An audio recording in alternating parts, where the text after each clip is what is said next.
بارش کا دن تھا. امی نے سارا فرش دھو کر چمکا دیا اور سب بچوں کو خبردار کیا کہ کوئی بھی گندے پاؤں لے کر اندر نہ آئے.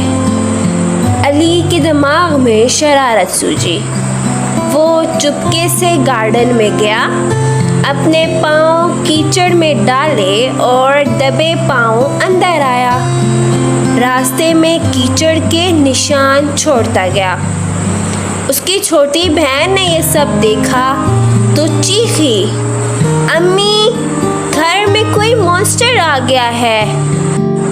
امی دوڑ کر آئیں اور کیچڑ پر پھسل گئیں. علی! امی نے زور سے چلایا.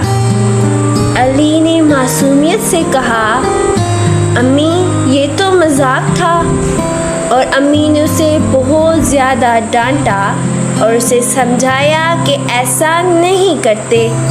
اور پھر ان سب نے مل کر گھر کو صاف کیا. سبق: شرارت سوچ سمجھ کر کرو، کہیں کسی کو نقصان نہ ہو جائے.